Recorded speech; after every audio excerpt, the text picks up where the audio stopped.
What's going on, everybody? It is Tuesday. Welcome to the Hustle Pod. Like it says on the screen, I am Brian Power, and it is another midweek slate of college football to break down. Here to help me do that, as always, my good buddy, Adam Trigger. Trigg, how you doing, man? How was the weekend? How was Monday?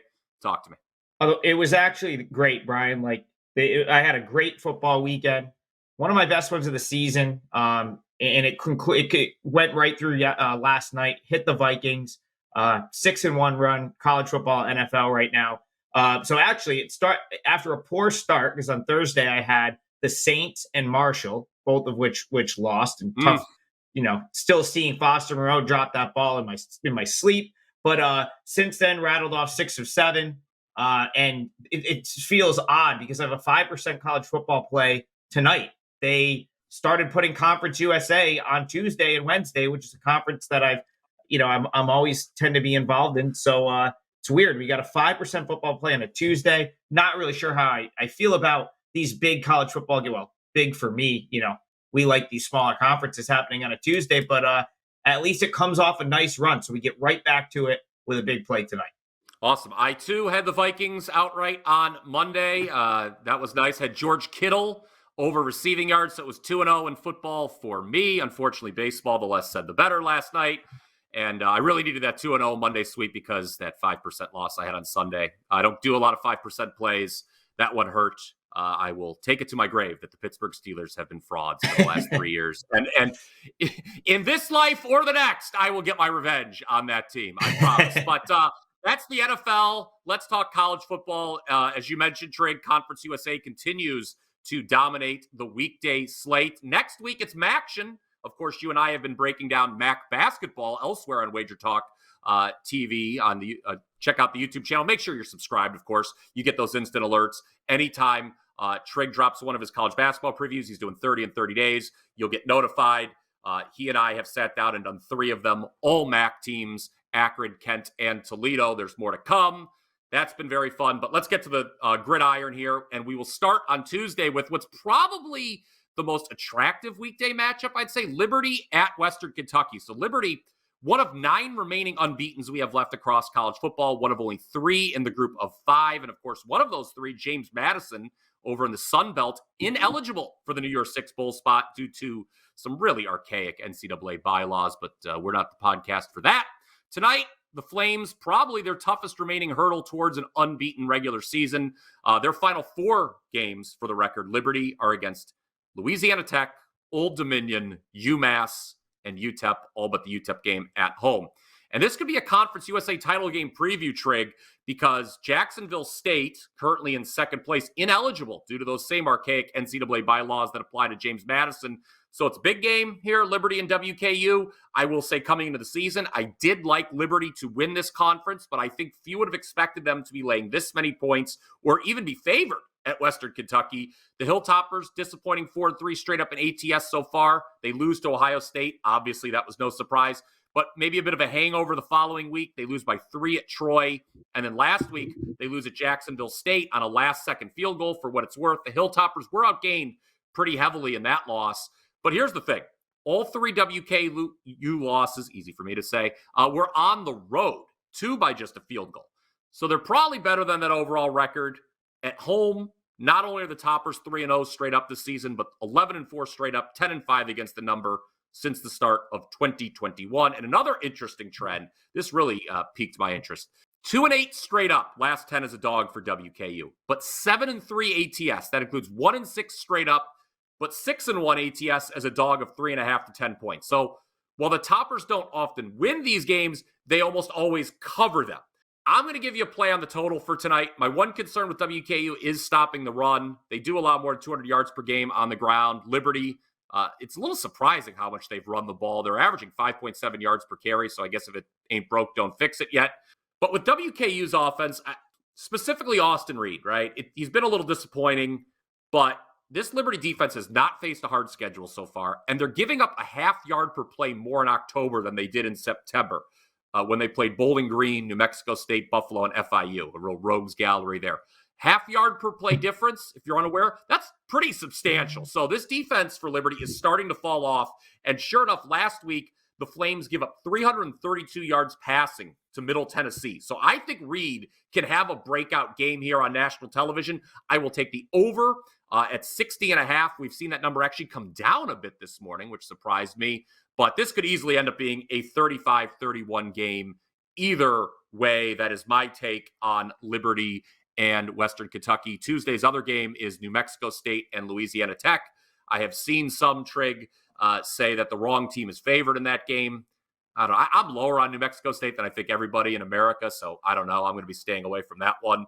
And then the rest of Conference USA is Wednesday. FIU's a dog to Jacksonville State, who is Rich Rod. My hat's off to him, what he's pulled off here in this year one as an FBS program. And then a game where anything and everything is possible, UTEP and Sam Houston State. And when I say anything and everything is possible, guys, I mean there is a 0.05% that these teams could cause the earth to temporarily fall off its axis at 8 o'clock Eastern. Sam Houston State, again favored, despite having no wins. I feel awful for this team. They've lost twice in overtime. If they beat UTEP, your boy Dana Dimmel, Trigg, I think is getting fired. Or at least he should. Yeah, I'll comment on the Wednesday games. First, so that one, yeah. I mean, I don't know. If you wanted, here's the thing. If you wanted to bet Sam Houston, you probably missed your chance. I would have. I think I could have got down with maybe just needing them to win. I don't know if I have any desire to lay a field goal with Sam Houston at this point. Although I do feel like they've been a tough luck 0-in whatever they are, right? Like they probably deserve 0-7. Yeah, that's a tough luck 0-7. They should have had one. They should have won at least one of those at this point. The one that's more intriguing to me on Wednesday is Florida International Jacksonville State. I think, man, dude, I don't know if I have the guts to do it, Brian, but that seems like an awful lot of points. Florida International tends to be better at home. It's very tempting. I don't know if I'll get to the window with the Panthers, but it's very tempting. I think I think that's about as. I think Jacksonville State, that's about as big of a premium as they've almost been asked for now that they've sort of, last week they beat Western Kentucky. They've kind of announced themselves as like they're now a contender in this conference, whether you agree with it or not. They've done enough to this point where you have to acknowledge them as a player, to win this league potentially. And so I think you're seeing that in the line there. But there's absolutely there's no way I'm laying 8 with Jacksonville State on the road. Can I take it? Can I take the 8 with Florida International? The only thing, I guess my whole rationale there is Florida International is much better at home than they are on the road. Like if you look at their splits, we talk about splits in baseball all the time. It gets ignored a little bit when it comes to the other sports. Home road splits for FIU are drastic. They're not a team you want to touch on the road typically, but at home, they tend to be a little bit under the radar. So you got a low total in the mid 40s. I could see taking the points being the play there. Yeah, I agree. And that number, up to 8. Jacksonville State has, again, ineligible, of course, because it's their year one of being. That is such a dumb rule. I know we're not paid to editorialize necessarily, but let's be honest. Who likes that rule? Is there someone out there, please? Hey, wait, here's a great way to plug.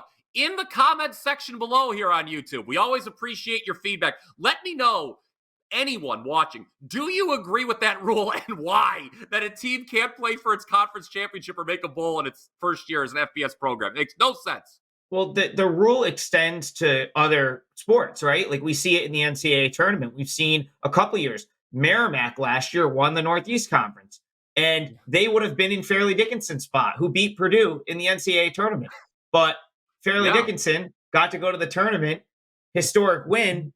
Merrimack's, they've got to play in the CBI or something. And it's like with NIL and transfer portals, there's no reason to we've got a local team here in Lemoyne.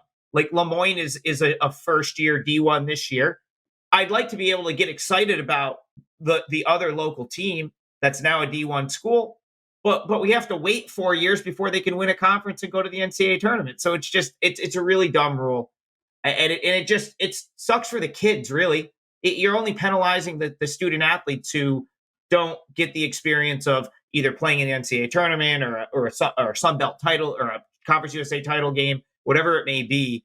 We could rant all day long here, but it's a dumb rule. And you know what, to bring it back to betting and to try to find an edge, maybe Jacksonville State's got a little bit more juice in these last, once you get to like November or something, because man, winning that conference is really going to be a huge priority to them, right? Like their way to sort of validate their season is to win the league. Whereas you have other teams, they can go play it out in the title game, but their way to win is to like win the outright league. So maybe there's something to that. I don't know. I did not have Lemoyne talk on my Hustle Pod bingo card for today. Just incredible. We've got you covered in all directions. Team, let's just round out this weekday card because I know you have a game that you want to talk about actually on Saturday. We're not going to force plays on the weekday if we don't like them. We always want to give you the most actionable info here on the Hustle Pod. But a team you're very familiar with, Trigg, Syracuse. The S stands for September because that's the only time they win a game. Their usual mid-season swoon up in upstate New York. They're at Virginia Tech, a 3-point dog. Should be a fun one in the Sun Belt. Georgia State and Georgia Southern, maybe the second and third best team in that league behind James Madison, also ineligible for a title game. And then, boy, I don't know how this game made it onto national TV on Friday. FAU and Charlotte. Take your girlfriend, take your wife out to dinner for that one. Probably not worth watching, even if you have a bet on that one. But a game that I know you are interested in on the weekend, another of the group of 5 unbeatens, Trigg. That would be Air Force against Colorado State. Colorado State's played a couple down-to-the-wire games these last 2 weeks. I don't even want to discuss what happened at the end of the Air Force-Navy game. Okay, I'll mention it when Navy, for some reason, decided to go for 2, and they cost me a cover after throwing a pick 6. Nothing like relying on the Navy passing attack to get you a cover. They score a touchdown and then screw it up at the end. So tell me about Air Force Colorado State this Saturday, Trigg. Yeah, Brian, I figured I'd keep the group of 5 vibe going here. You and I are small conference guys. You went to Ohio. I went to Siena. We like the smaller conferences and hoops. So I figured I'd come and talk a different group of 5 game that I have an opinion in. So Air Force Colorado State, I've been saying since the summer that I like Colorado State in the underdog role. If you go back to the summer, right, like they were one of the biggest sort of like, I guess you'd call it like sharp underdogs in their opening game. They opened plus 16, got that all the way down to plus 8.5 against Washington State and got absolutely blown out. Got buried, lost like 50-24. But Clay Millen was the quarterback, and they had the rare like early bye week. And in that bye week, they made a change to Braden Fowler-Nicolosi at quarterback. And since then, Brian, as an underdog, Colorado, 4 straight times they've been a dog, 4 straight covers, and those games were they took Colorado to double overtime. I know they were a 24-point dog there or something of that nature because I had a 4%er on that. They knocked off Middle Tennessee. They knocked off Middle Tennessee State as a dog. You needed a pair of binoculars to find a Colorado State ticket there. Everyone was on Middle Tennessee State, and Colorado State went in there and won. Insane comeback win over Boise State. And then last week, they lose on a last-second field goal to UNLV. So that's 4 straight underdog covers. That's Fowler-Nicolosi 4-0 as a dog as the starting quarterback. And really 2-2 straight up. You could make an argument that they should have won all 4, really. Maybe, at least could have won all 4, certainly. So I would have a hard time making a case, especially as this gets bet up, because you see the Air Force money sort of coming in, pushing this up 11.5, 12. I wouldn't be surprised to see this go up further, 12.5, 13. Really hard for me to make a case to take a bad number with Air Force, given Colorado State's success as a dog. It'd be looking underdog or nothing there. But as I do with any Colorado State bet, I can consult my buddy Ben Carey. He's a Colorado sports guy, and he made a great point about this one. He actually put some notes on Twitter, but I kind of agree with this. And now, so in addition to liking the dog here, I'm starting to lean toward the over. So just some I guess facts about the game. Colorado State run defense hasn't been great, and historically they've struggled against a triple option. So as you know, Brian, since we talking about Navy and some of these schools that kind of run the same offense year in and year out, if you can't stop the option 2 years ago, you tend to not be able to stop it in the current year. There tends to be some year to year, like the teams that really struggle against that offense tend to struggle, and the teams that tend to be good against it tend to do okay because it tends to be a little bit one-dimensional. But the thing that really kind of makes me agree with the over is something Ben said about, and this is where you get that local intel, right? Like something he said about, Troy Calhoun and running up the score, and that he likes to run it up against Colorado State because it is kind of a regional rivalry of sorts. Air Force out there, I believe, in Colorado Springs, Colorado State and Fort Collins. And there is a little bit of regional juice to this matchup, where apparently if you go back to the previous years, you do see, the Air Force tends to put it on them, especially when they play at Colorado State. So I found that interesting. Definitely lean toward the over. But with all that being said, Brian, I still come back to Colorado State plus the points because that tells me that Air Force has tried to embarrass them in years past. And they've been so good in this underdog role. They've thrived in this role as a dog that if this is going to everything's got a price, right? We always say that. Like there's a number that everything's got a number that you jump in at. So and we're talking about this game on a Tuesday. If the week goes on and this climbs and climbs, it'd be hard for me to not jump in with Colorado State just because I love the way they've played, especially as a dog. I like, Fowler Nicolosi has proven to be the better option at quarterback. And for that reason, I just don't think Colorado State's going to roll over, especially if Air Force has sort of laid it on them in years past and tried to assert dominance in this rivalry, if you will. So I guess 2 plays here for me, Brian. I like the over and I like the points. I think there might be a little bit of correlation because obviously to get over, you're probably going to need something from Colorado State. And if you get something from Colorado State, you would think that they'd be able to keep it within 2 scores or wherever this number ends up. So I guess 2 plays, Colorado State plus the points, over, and I have a hard time believing they go anything worse than a split. Sure, and just looking at the wagertalk.com live odds screen right now, Rams plus 12, total we'll call it 49. There's a sharper book out there that actually has the number 11.5 and 49.5. So some respect to what Trigg was saying there. Here's another thing I got to say about this Air Force. I don't think there was a more closely guarded military secret last week than the status of the quarterback. Where did they lie? Like, what was that? They said he was going to be out for a while, Larrier, and then he shows up ready to play, and he throws a 96-yard touchdown pass. I'm like, what is this? Yeah, I mean, now we're going to turn it into opinion time again. But with all the money that's in, like all the legalized gambling and stuff, I really think these colleges should be forced to put out some sort of injury report. I've essentially gotten nailed back-to-back weeks. One of my only losses the last couple weeks were Marshall on Thursday night when magically 6 guys are just not playing about 45 minutes before the game. And then the week before, I had Temple and EJ Warner gets ruled out, I don't know, half hour before kickoff, 45, maybe an hour before kickoff. Didn't hear a single rumbling about it all week in either scenario. And you had massive guys in both of those scenarios ruled out. Now, I mean, you could be on the other side of it and then you benefit from it. But still, I think we're getting to the point where, these colleges, it's a big enough thing now. Betting's legal basically everywhere. I think you should have to put out some sort of injury report because it changes things, right? Like I'm probably not dying to back Temple if I know Warner's out. And I may pause on Marshall, if I know 6 of their starters are out. It just, I don't know. That's my opinion there. Yeah, and I agree. And Air Force isn't throwing a 96-yard touchdown if Larrier's not in there because they wouldn't have thrown, period, in that game. They would not have thrown they would have attempted like 2 passes the whole game.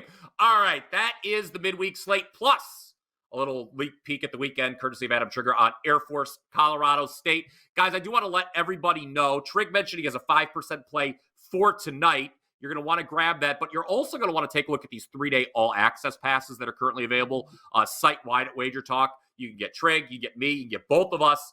Right now, if you use the coupon code ACCESS3, that's ACCESS number 3, you can take $20 off the cost of a 3-day all-access pass down to $49. No limit on how many times you can use it. So if Trigg gets hot for the next 3 days, you can come right back, get him again. Same thing with me. You can get, like I said, you can get both of us. And it's a great time, as you know, Trigg, to get down with your favorite handicapper, a 3-day pass. We've got football every day. The NBA starting tonight. College hoops right around the corner. Again, you've been talking about that on the Wager Talk YouTube page. People need to check out those videos. The Champions League resumes today as well, which I know you're very excited about. But still, just at NHL, you give a shout out to Puck Time. There's a lot going on right now. What do they call it, Brian? Isn't it like a sports equinox soon where they're all going on at the same time? Something like that? Yes. I think it's this weekend, right? It's got to be or something. It's Thursday because there's NFL and college. Yeah. Yes. And then there's NHL, NBA, and then like the World Series is going. It's, it's a great time to be a sports fan, I guess, is we'll leave it at that. Yeah, I should also mention the Fall Classic is going. That's a small matter. All right. He's Adam Trigger. I'm Brian Power. Go grab his 5% play for tonight. That's the midweek slate, college football. We'll see you tomorrow. Trigg and Zinno will talk a little NFL Survivor. Until then, have a great day. Catch some tickets.